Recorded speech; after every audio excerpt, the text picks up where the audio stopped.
tem que tomar champanhe, tem que soltar fogos, tem que comemorar.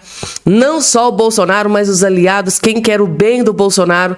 Por quê, gente? Agora, neste exato momento, saiu um novo relatório da Polícia Federal.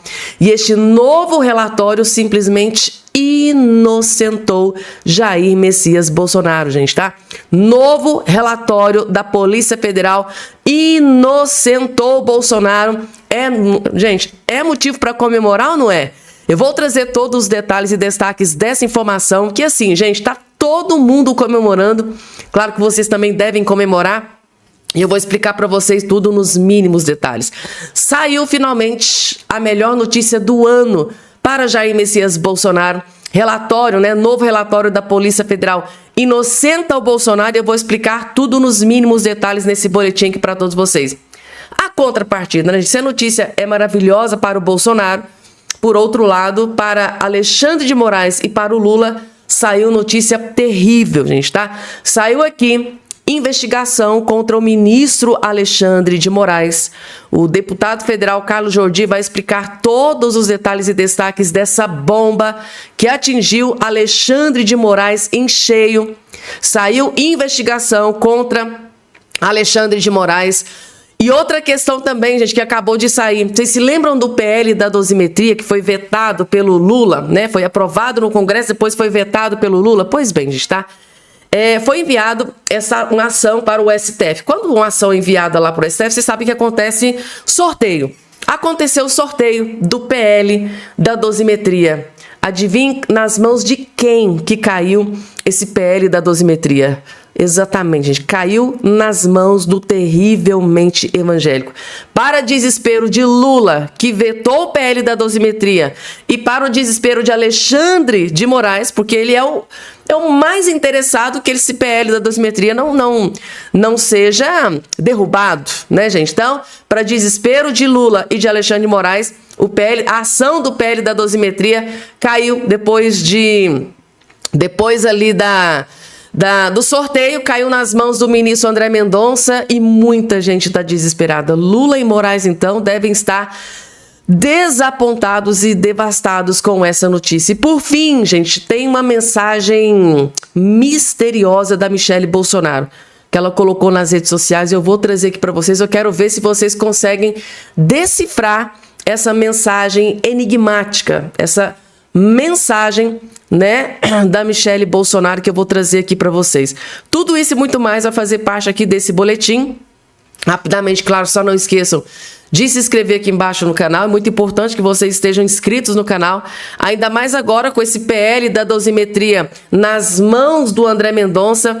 Muita coisa boa pode acontecer, então é muito importante que vocês estejam inscritos aqui embaixo no canal, porque eu vou ficar acompanhando esta ação que agora está nas mãos do André Mendonça, e a qualquer momento ele pode dar uma canetada e tirar todo mundo da prisão. E é claro que é importante vocês acompanharem. Eu vou fazer uma cobertura em cima dessa questão agora que caiu nas mãos do André Mendonça. Então esse é o motivo mais que suficiente para vocês se inscreverem no canal. Quer ficar por dentro do PL da dosimetria? Se inscreva aqui embaixo no canal, que eu vou ficar de olho em tudo que vai sair de agora em diante. Se inscrevam no canal, ativem o sininho das notificações e compartilhem o vídeo o máximo possível que vocês puderem. Acaba de soltar uma bomba sobre investigação contra o ministro Alexandre de Moraes, gente, tá? E a gente tem informação de bastidores que Alexandre de Moraes está furioso. Gente, ministro Alexandre de Moraes investigado. Eu vou explicar tudo. Na verdade, quem vai explicar para vocês tudo é o próprio Carlos Jordi. Mas antes de vocês entenderem o motivo da investigação, assistam o vídeo que ele explica tintim por tintim várias bombas contra o ministro Alexandre de Moraes e o motivo de tudo. Na verdade, vários motivos. Assistam, gente. Só assistam até o fim, que eu prometo que vocês vão entender tudo. Vejam só. Mesmo envolvido nesse escândalo de corrupção do Banco Master, todo enrolado com o Vorcaro, Moraes segue perseguindo seus adversários e proferindo decisões ilegais e arbitrárias. Agora ele está proibindo alguns parlamentares de visitarem Felipe Martins na cadeia pública de Ponta Grossa. Felipe Martins, que foi alvo de um esquema, de uma fraude, naquele período do 8 de janeiro, em que disseram que ele teria saído do Brasil, foi para os Estados Unidos, e na verdade o governo norte-americano identificou que foi forjada a entrada dele naquele país, mesmo assim ficou preso, e alguns deputados e senadores querem visitá-lo, mas Moraes está proibindo 3 deputados de visitá-lo. Olha só essa notícia. Os 3 deputados barrados por Moraes de visitar Felipe Martins. Moraes barrou a visita de 3 deputados a Felipe Martins sob a alegação de que respondem a inquéritos em trâmite no STF. O ministro Alexandre de Moraes barrou a entrada de 3 deputados na comitiva que vai visitar Felipe Martins, ex-assessor de Bolsonaro na cadeia pública de Ponta Grossa. Moraes liberou o acesso de 14 parlamentares, mas negou os pedidos de Gustavo Gaia, Marcel Van Hatten e Carlos Jordi. De acordo com o ministro, as visitas foram negadas em virtude de figurarem como investigados no STF em fatos conexos à ação penal contra Felipe Martins, condenado a 21 anos de prisão por participação na trama golpista que visava impedir a posse de Lula em janeiro de 2023. Vocês podem se perguntar como assim? Mas o 8 de janeiro, isso já não foi desvendado? Já não houve todas as investigações, as pessoas já não foram presas? Calma que vocês vão entender o nível de sadismo, a maracutaia que Alexandre de Moraes faz para continuar perseguindo seus adversários com base no 8 de janeiro. Gustavo Gaia é réu em uma ação penal aberta pelo STF a partir de uma denúncia do senador Vanderlan Cardoso. O processo apura supostos crimes contra o Estado Democrático de Direito e violência política, além de calúnia, injúria e difamação. O que acontece, pessoal? Esse Vanderlan Cardoso é um senador adversário do Gustavo Gaia, está tomando um pau do Gaia nas eleições lá, nas votações, nas intenções de voto, nas pesquisas, não vai ser reeleito. E quando começamos esse mandato, em 2023, quando teve a votação para a presidência do Senado, Gustavo Gaia fez aquele painel, fez um site cobrando o posicionamento dos senadores com relação à eleição da presidência do Senado, porque para nós era muito importante barrar Pacheco e eleger Rogério Marinho. E esse Vanderlan se posicionou favorável ao Rodrigo Pacheco. Rodrigo Pacheco era amicíssimo do Alexandre de Moraes, não queríamos que ele fosse eleito, e esse Vanderlan se posicionou por ele. Gustavo Gaia desceu a marreta nele, expôs ele, chamou de vagabundo, disse que ele estava se trocando por cargo.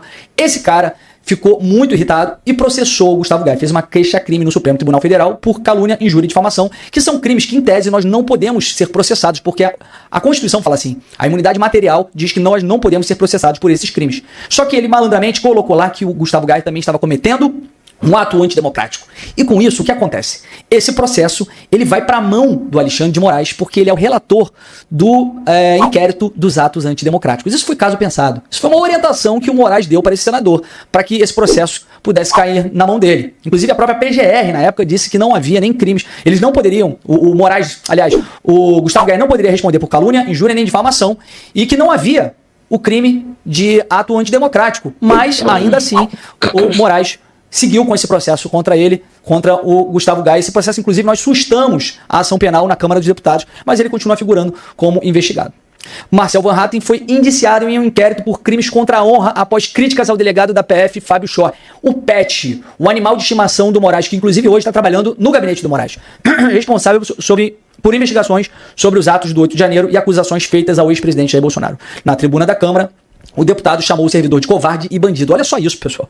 A nossa imunidade material nos resguarda em crimes contra a honra. E eles estão tratando isso assim, como se não existisse. Processando um deputado por ter feito suas críticas a esse delegado e o associando ao 8 de janeiro.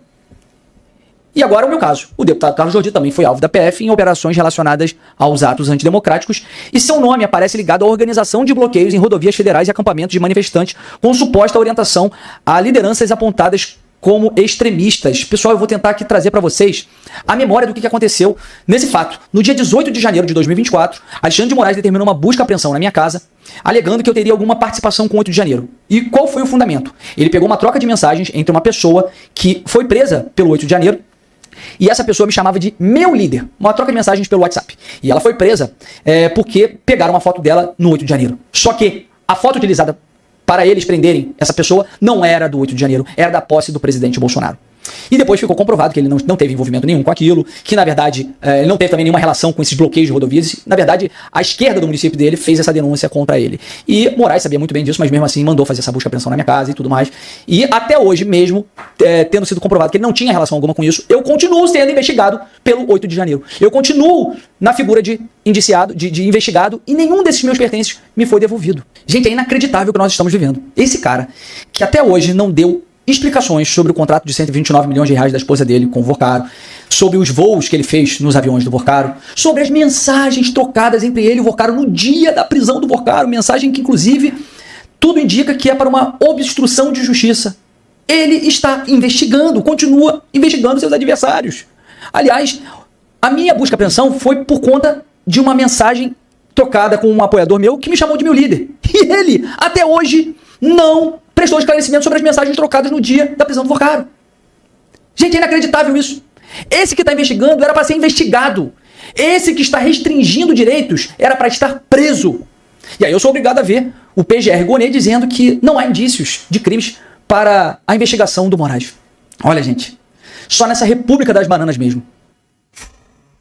Carlos Jordi furioso, dizendo que o Alexandre de Moraes deveria estar preso. Vocês concordam com o Carlos Jordi, gente? Depois de tudo isso, depois de todas essas denúncias, tudo que vem sendo revelado, porque praticamente todo santo dia sai uma bomba, né? Contra o ministro Alexandre de Moraes. Vocês acham que Alexandre de Moraes deveria estar preso, gente? Depois de tudo que já foi revelado? Quero ver a opinião sincera de vocês. Aqui é um canal democrático, gente. A sua opinião vai ser respeitada. Tem gente que acha que não. Não, Fabiana, eu não acho que teve prova suficiente para uma prisão. Outros já dizem, olha, na verdade já teve prova mais, muito mais do que suficientes para que ele fosse preso. E vocês, depois de tudo que vocês estão aí assistindo, acompanhando, principalmente para quem sempre está acompanhando os vídeos que eu posto aqui no canal, está sabendo de tudo. Aqui, cidadão bem informado jamais será escravizado. Aqui, se você acompanha todos os vídeos que eu posto, sempre tem novas informações, novas bombas contra Alexandre de Moraes. E depois de tudo que foi exposto aí nos últimos meses, principalmente nas últimas semanas, vocês acham que Alexandre de Moraes deveria estar preso? Coloca aqui embaixo a sua opinião. Daqui a pouco, gente, tá? Novo relatório da Polícia Federal acaba de inocentar Jair Messias Bolsonaro. Eu vou trazer essa notícia que tá todo mundo comemorando, gente. Mas antes, saiu aqui uma mensagem misteriosa, enigmática da Michele Bolsonaro. Será que ela mandou um recado para alguém? Eu vou trazer aqui a matéria e quero que vocês coloquem. Fabiano, eu acho que essa mensagem foi para fulano ou ciclano. Que mensagem foi essa? Vamos entender. Michele Bolsonaro faz post enigmático sobre perder os princípios. Vamos entender. A ex-primeira-dama Michele Bolsonaro fez uma publicação enigmática na manhã dessa segunda-feira, 13/4, sobre perder o espaço, sem perder os princípios. A gente pode perder o espaço, mas sem perder os princípios. A publicação chama a atenção em meio às desavenças constantes entre aliados bolsonaristas. Em story no Instagram, Michele usou o personagem bíblico Abraão e a lição cristã de quando o homem abriu mão de sua melhor terra para agir com base em seus princípios. Abraão perde o espaço, mas não perde os princípios, escreveu Michele Bolsonaro.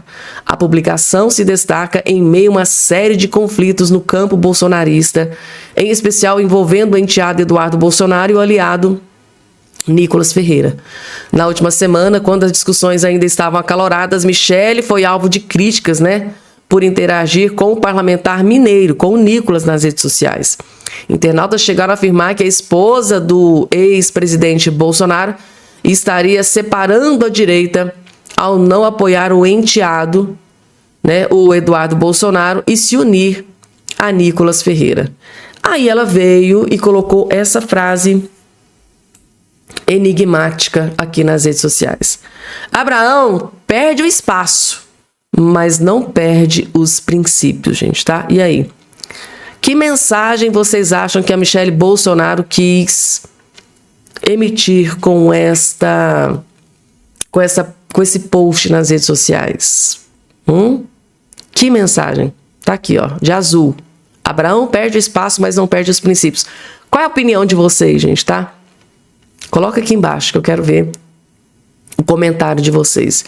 E agora, gente, para desespero de Lula da Silva e Alexandre de Moraes, PL da dosimetria parou nas mãos do terrivelmente evangélico André Mendonça. Então, gente, o André Mendonça é o homem mais poderoso de Brasília hoje. Por quê? Gente, a relatoria do escândalo do INSS, da CPMI do INSS, parou nas mãos do André Mendonça. Do escândalo do caso Master, parou nas mãos do André Mendonça. E agora o da dosimetria. Parece Deus agindo, Parece que Deus está colocando a mão, está intercedendo e está parando na mão daquela pessoa, da pessoa mais justa e íntegra dentro daquele STF, gente, tá? Hoje, na minha opinião, a pessoa mais justa e íntegra é o ministro André Mendonça. Eu acho que aqui tem intercessão divina para esse PL ter caído nas mãos do Mendonça. Pensem no quanto Lula e Alexandre de Moraes devem estar desesperados com essa notícia aqui. Vocês vão entender. Ministro André Mendonça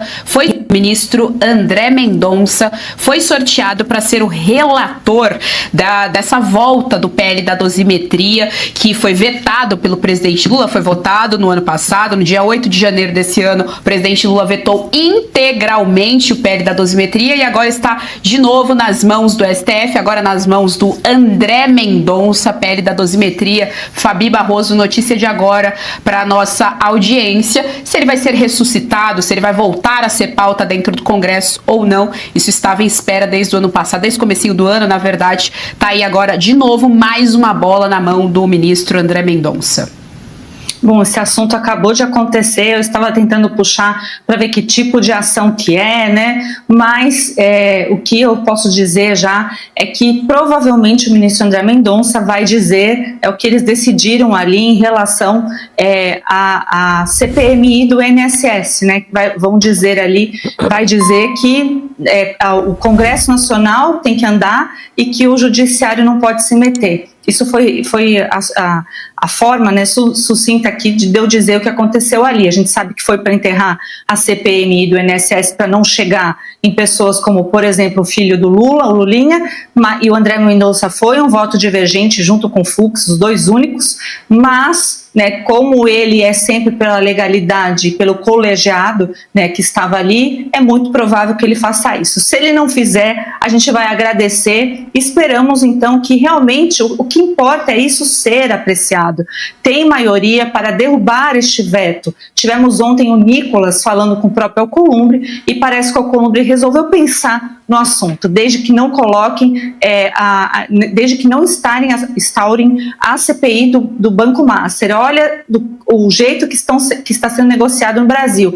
Não sei vocês aí de casa, mas eu aqui tenho a impressão que a gente está sendo governado por narcotraficantes, será que é muito forte? Mas por pessoas que não têm nada a perder e que não ligam mais para a lei faz muito tempo.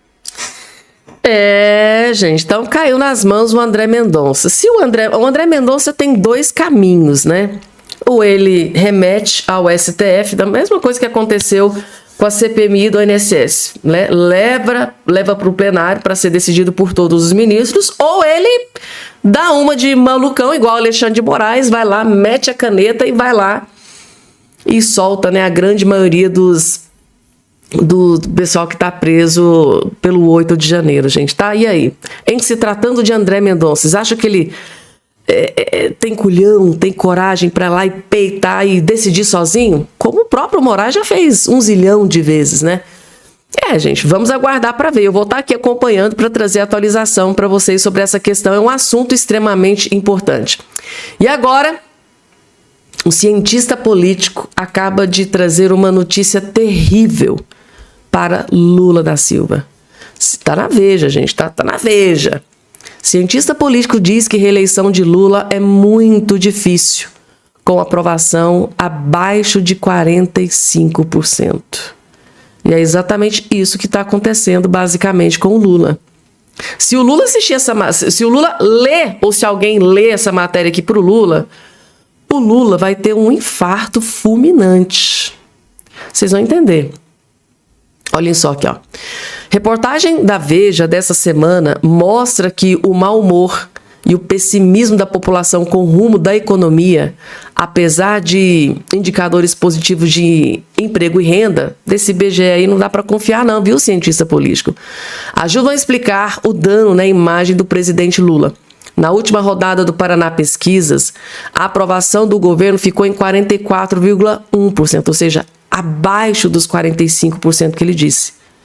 Na do Meio Ideia, em 45%. Na Genial Quest, em 44%. Ou seja, em nenhuma delas o Lula superou os 45% ditos aqui pelo pelo cientista político, né? Abaixo de 45 é muito, praticamente impossível o Lula vencer esta eleição.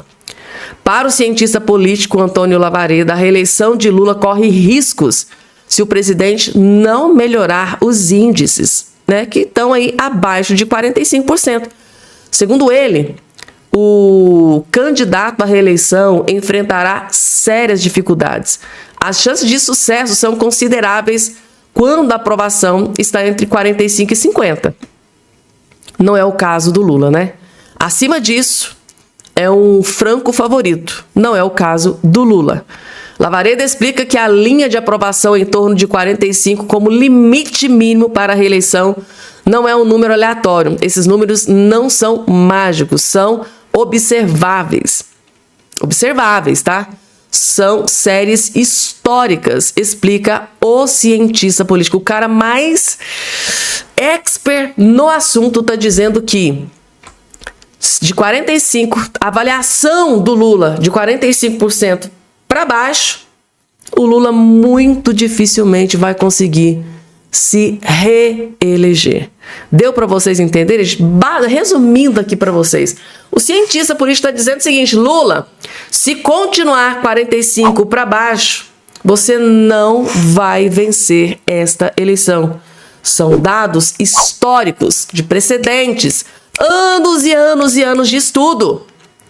Um dos maiores cientistas políticos do Brasil dando um soco no estômago de Lula da Silva. Gente, o Lula, se lê isso aqui, ou se alguém lê para ele, o homem vai dar um infarto, gente, tá? Porque realmente é a pior notícia que o Lula poderia receber nesse dia de hoje. Ou seja, realmente a semana começou com o pé direito para nós, gente, tá? E quem deve estar comemorando neste exato momento é Jair Messias Bolsonaro, com relação a esta notícia espetacular, maravilhosa, que acabou de ser confirmada em novo relatório da Polícia Federal. Tá aqui, gente, tá? Polícia Federal, em novo relatório, volta a descartar interferência de Bolsonaro na corporação, gente. E tem gente que tá furiosa aqui com esse novo relatório da Polícia Federal. Polícia Federal concluiu pela segunda vez não haver provas de interferências indevidas do ex-presidente Bolsonaro na corporação, publica o Estadão. A revisão foi feita na atual gestão, a revisão foi feita na PF desta atual gestão. Certo, gente, tá? E reafirma o entendimento já adotado anteriormente no inquérito. Ou seja, já é a segunda vez que a Polícia Federal inocenta o Bolsonaro nessa questão.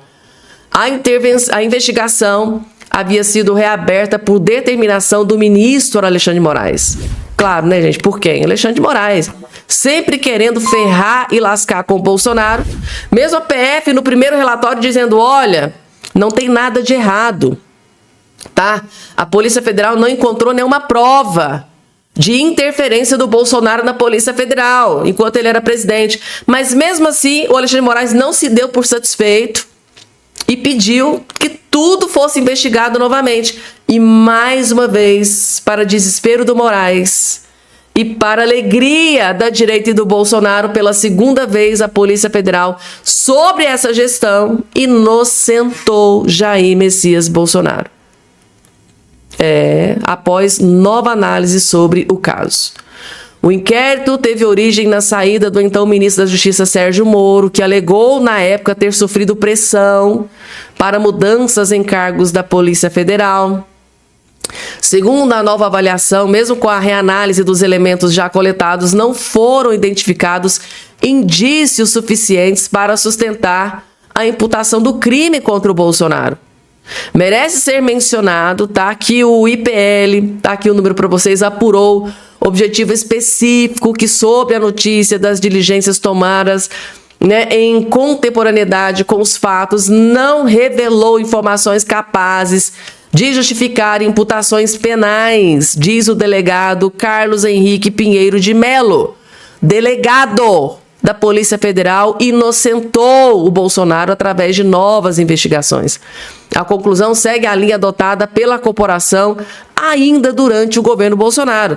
O que aconteceu aqui, gente, tá? A primeira investigação foi feita pela PF sobre custódia, né, que estava durante o governo Bolsonaro. Aí o Alexandre de Moraes pensou assim, cara, essas investigações aconteceram na Polícia Federal, capitaneada ainda pelo governo Bolsonaro. Agora eu quero uma nova investigação, agora com a Polícia Federal, sobre custódia desse novo governo. Ou seja, através dos dirigentes aí do governo Lula, gente indicada pelo Lula. Mas mesmo assim, o Moraes se ferrou e se lascou, porque nem a PF sob gestão do governo Bolsonaro e nem a PF sob gestão do governo Lula encontrou nenhuma prova de crime cometido pelo Bolsonaro. Ou seja, todas aquelas acusações que foram feitas pelo Sérgio Moro quando ele saiu do Ministério da Justiça, ele não conseguiu provar nada. Não conseguiram provar nada. Deu para vocês entenderem, gente, tá? Então tá aí, na ocasião, entrou o Procurador-Geral da República, Augusto Aras, já havia pedido o arquivamento do caso, né? Agora, sobre o governo Lula, a PF manteve o entendimento de ausência de provas contra o ex-presidente Bolsonaro. Tá, gente, tá? Mas como era o Aras, o Augusto Aras, PGR do Bolsonaro, como era, né, o diretor da Polícia Federal indicado pelo Bolsonaro, como era a PF capitaneada pelo governo Bolsonaro, Alexandre de Moraes não acreditou, não confiou, não. Quero novas investigações agora sobre a gestão do Lula. Mas dessa vez o Moraes se ferrou e se lascou, gente, tá? Aí. A informação: em 16 de outubro do ano passado, o Moraes autorizou a reabertura do inquérito da Polícia Federal para apurar tudo novamente. E Alexandre de Moraes não conseguiu o que ele queria, né? Mas algum tipo de crime para imputar contra Bolsonaro. Que notícia maravilhosa, gente, tá? Inclusive, o jornalista Cláudio Dantas também postou aqui na coluna dele: o delegado conclui pela segunda vez que não houve interferência de Bolsonaro na Polícia Federal. Gente, tá? Que vergonha para o ministro Alexandre de Moraes. Eu vou até repetir aquela frase histórica do Boris Casoy. Isto é uma vergonha. Vamos lá, dando início aos nossos trabalhos, começando com o pé direito. O Rodrigo Constantino destruiu e detonou Alexandre de Moraes e bateu com força. Vejam só. Porque o Alexandre tentou de tudo para não deixar esse escândalo enorme, né, envolvendo o nome da sua família, crescer, e depois que viu que tudo fracassou e todo mundo continua sabendo que ele, além de autoritário, é corrupto, agora ele perdeu de vez a vergonha na cara, né? É pura disfarçatez. Ou seja, agora ele está dizendo, né, em alto e bom som, que eu vou usar o meu poder para tentar vetar essa delação. Eu vou agir para me proteger e proteger meus colegas também encalacrados nesse esquema, né? Como o próprio Toffoli e, quem sabe, aí o Gilmar Mendes, né? Que já apareceu pelo menos uma carona no avião, mas quem sabe isso aí não é a ponta do iceberg. Então, Lacombe, é disso que se trata, né? Eles perderam a vergonha na cara. Eles estão escancarando, para quem quiser ver, o que eles estão fazendo, né? À luz do dia, em praça pública, eles estão tentando impedir que as investigações continuem e que a delação ocorra, né? Eles já conseguiram, por 8 votos a 2, impedir a prorrogação da CPMI do INSS, que de alguma forma já tinha chegado ali no Lula, por meio do Lulinha, e já tinha encontrado conexões com o Banco Master, porque, ao que tudo indica, Lacombe, o Master realmente era a grande lavanderia do sistema podre, né? Era ali uma grande forma de lavar dinheiro para essa turma toda, né? Para muita gente. E esse é o perigo, né? Quando envolve tanta gente, de tanto partido diferente, dos poderes diferentes, do legislativo, do executivo e do judiciário, a probabilidade de tentarem fazer um mega esquema para melar, né, para abafar esse caso, impedir as investigações, isso aí é muito evidente que está acontecendo, né? Eles vão fazer de tudo para impedir. Então conseguiram também enterrar a CPI do crime organizado, que uma vez mais estava chegando também próximo do Master, né? Já tinha mostrado algum elo ali de PCC com esse mega esquema de lavagem de dinheiro. Então é disso que se trata. O Brasil inteiro está vendo. Agora, a questão não é essa. A questão não é conhecer os fatos mais, né? Hoje em dia, alguém que não saiba o que está se passando, quem é Alexandre de Moraes, é alguém muito alienado. Até a velha imprensa acordou e está numa posição bem delicada de ter que fingir que até ontem esse mesmo ministro autoritário e corrupto estava salvando a democracia ao perseguir Jair Bolsonaro e seu entorno. Então é uma narrativa patética, não se sustenta mais, mas a velha imprensa, a mídia, está nesse papelão aí, mas pelo menos acordou em relação ao que se passa agora. Então, ninguém pode alegar ignorância. Seria um grau de alienação, assim, realmente, de alguém que vive em Marte, né? Ou que foi lá com o Artemis, ficou não 10 dias perto da Lua e voltou, mas, aliás, é um parênteses, né, mas a turma da NASA vai e volta da Lua mais rápido do que os Correios no Brasil conseguem entregar encomendas no próprio país, né, um negócio impressionante. Mas voltando, né, a longa digressão aqui, esse pessoal não vai contar com a alienação dos outros, todo mundo sabe o que está acontecendo, então eles vão contar com o poder de melar mesmo nas investigações, e é isso que a gente está vendo hoje. Portanto, a pergunta que fica no ar, relevante, não é até onde vai a culpa do Alexandre de Moraes, quem está envolvido nisso, a gente já sabe, né, a gente já tem uma boa ideia. A dúvida que fica no ar é como é que nós vamos conseguir tocar adiante, né, a delação do Vorcaro, que entregue esses ministros graúdos, poderosos, né, e puni-los. Vai exigir muita independência e coragem dessa ala da Polícia Federal, que não é alexandrina. Do Ministério Público ninguém espera muita coisa, né, porque é o Gonê que está ali na PGR, mas vai ter que, sob pressão, talvez, né, pelo menos acatar essa delação. E o ministro André Mendonça, claro, que já deixou claro, aí já disse, né, que não vai se intimidar e não vai aceitar uma delação meia-bomba. Então, o Brasil, honesto, está contando com isso. Se vai acontecer ou não, nós vamos aguardar e descobrir em breve. Resumindo, né, no que depender dos ministros do STF, né, naquela grande maioria dos ministros do STF, essa delação já é morta, que fala, né, já vai nascer morta. Eles vão fazer de tudo para enterrar essa delação do Daniel Vorcaro, assim como eles fizeram para enterrar a prorrogação da CPMI do INSS. Só que aqui tem um grande problema, tem o André Mendonça e essa ala boa da Polícia Federal. O grande problema para esses ministros é que tem uma ala boa da Polícia Federal que, juntamente com o ministro André Mendonça, está continuando as investigações, e o próprio Mendonça já mandou um recado, gente, tá? As pessoas que cometeram crimes, que participaram deste escândalo, vão ser responsabilizados, vão ser punidos, doa a quem doer, mandando um recado reto e direto para os seus demais colegas, né, do STF, que estão envolvidos, entalados até o pescoço nesse escândalo. Né? Então, assim, vai ser assim, uma batalha muito difícil, vai ser uma guerra muito difícil, porque, de um lado, a gente tem o André Mendonça e a ala boa da Polícia Federal querendo investigar, descobrir os crimes, para punir os responsáveis, e por outro lado a gente vai ter uma ala, tá? Não são todos, mas é uma grande parte do STF se juntando para unir forças para derrubar a delação do Daniel Vorcaro, que tem potencial gigantesco para implodir, para derrubar, né, gente? Inclusive até alguns ministros do STF que estão envolvidos até o pescoço nessa questão. Agora, nessa queda de braço, gente, tá? Quem vocês acham que vai sair vencedor? O André Mendonça, juntamente com essa ala boa da Polícia Federal, que estão juntos ali para derrubar, para descobrir tudo, revelar tudo e punir os responsáveis. Quem cometeu o crime vai ser responsabilizado, vai ser punido.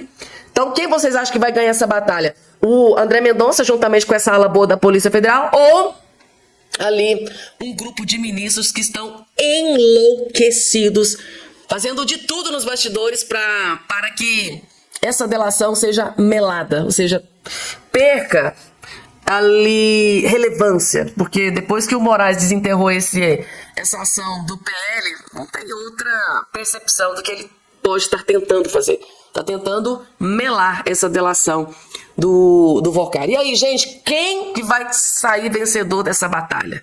Esse grupo do STF ou André Mendonça e essa ala boa da Polícia Federal? E aí, gente, depois de tudo que foi exposto aqui pelo Rodrigo Constantino, quem vocês acham que vai sair derrotado de toda essa batalha? Vamos lá, porque agora, gente, tá? Investigação. O deputado federal Carlos Jordi